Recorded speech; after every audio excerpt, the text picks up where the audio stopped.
So the important part of finding your way around Metroid 2 is having the ability to create a great mental map. Some people might call it square collecting in Super Metroid, but it actually, doing that sort of behavior actually serves serves the function of allowing you to really get familiar with the terrain. So if you choose to play this game for multiple playthroughs, an LP, a speed run, you can really know the lay of the land and not go in circles.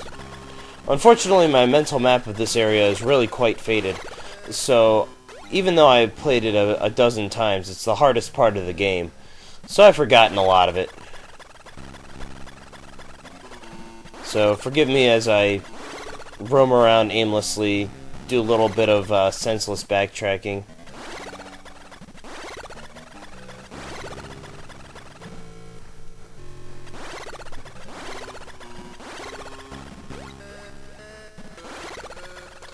At one point I decided to just start jumping from platform to platform instead of screw attacking over and over again. That screw attack noise gets annoying.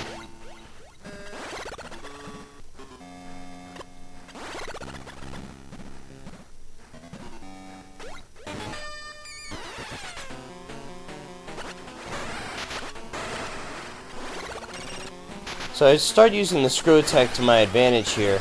I try and outmaneuver the Omega. The problem is that once it gets started on that swooping animation, you really have to be good about not hitting it with the screw attack.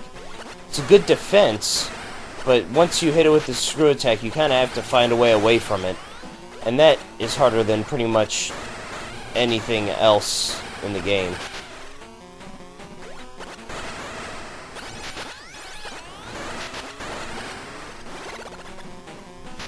Yeah, there was no way out of that.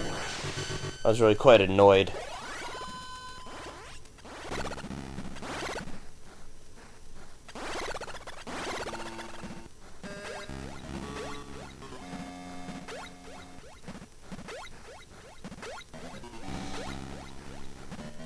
For all their size, for all their power, for all the damage that they do to me, I found myself having an easier time with Omegas than Zetas.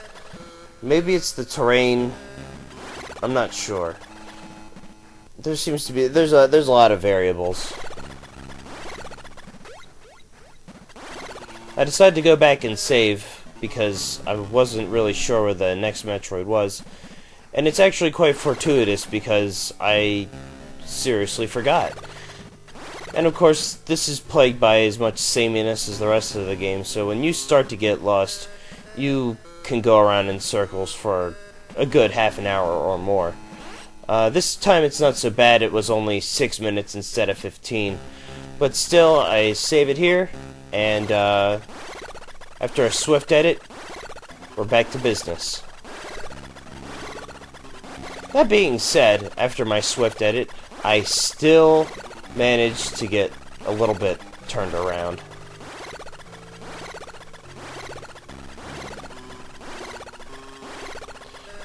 But as you can tell, I'm already 6 minutes wiser, so I just screw attack up that wall, and I know basically where I'm going.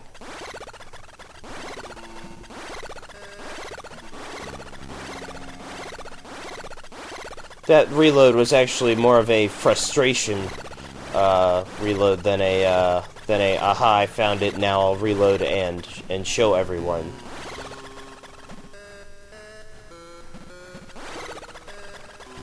I have no idea why I went back up here.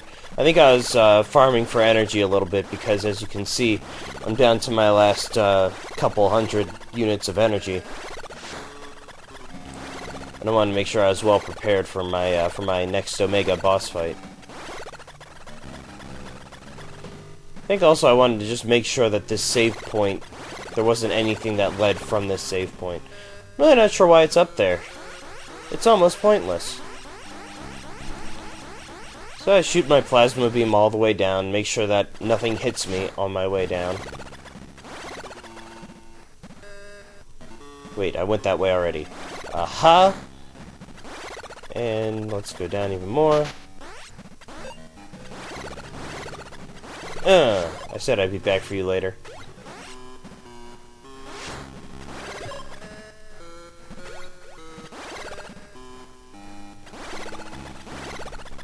So, 217 energy and 91 missiles. Does Akari stand a chance against this Omega Metroid? Let's watch.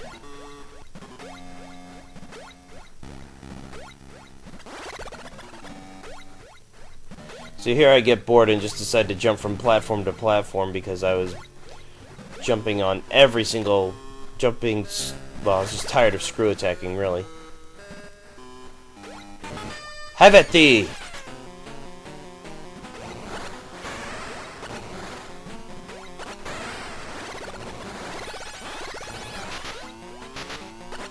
So at this point, I think I was trying to actually look at this game from a programmer standpoint instead of a gamer standpoint.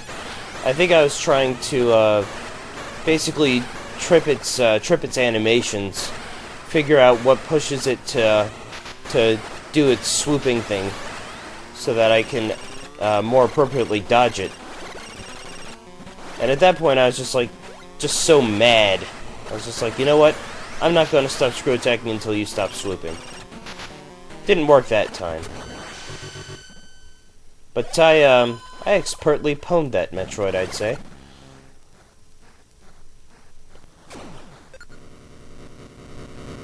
So in case you're wondering why I'm standing here on the edge, I'm waiting until the earthquake stops because I had the intention of space/screw jumping over the over all these spikes, and I didn't want to, and when the screen shakes like that, it throws off your timing because of the way the camera works, keeping Samus essentially in the center. But when the earthquakes are going on, Samus is bouncing around, and when Samus is in the air and the camera's bouncing, it really throws off your sense of timing.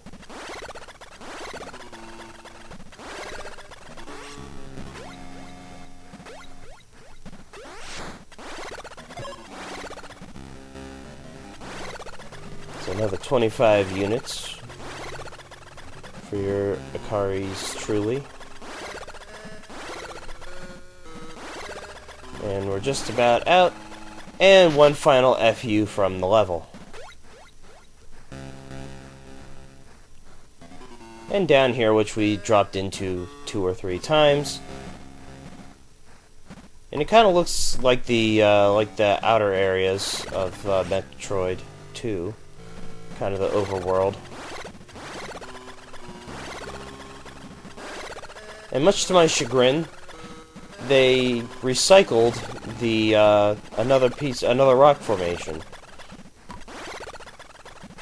That was at the entrance to this area, and now they're using it again. I don't see the point.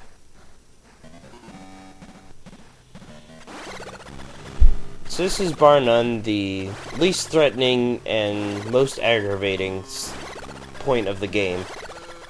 Is the ending. That red stuff there is water that actually has buoyancy.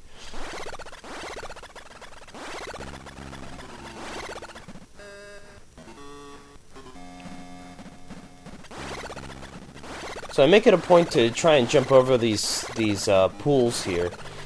In case you're not aware, these pools have a little trap in the middle of them, or if you fall down through it, you fall all the way back to the beginning of this quote-unquote maze. This maze of sameness.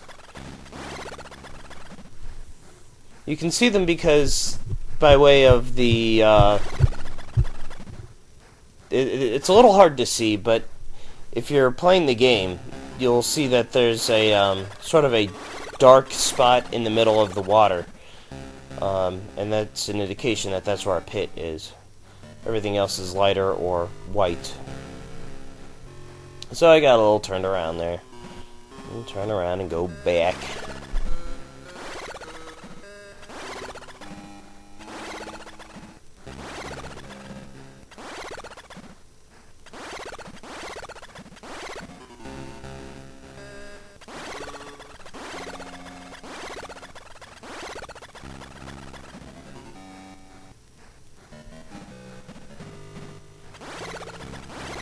And I was not trying to mess around with those, with the puddle last time, but I'm really not messing around now. Now don't fall again.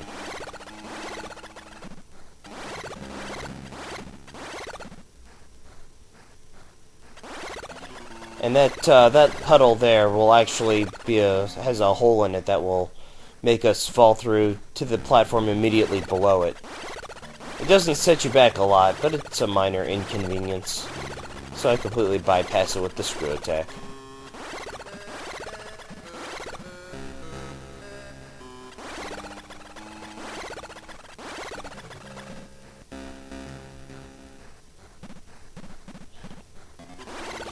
And here we finally reach the end game. So tune in next time for the end game.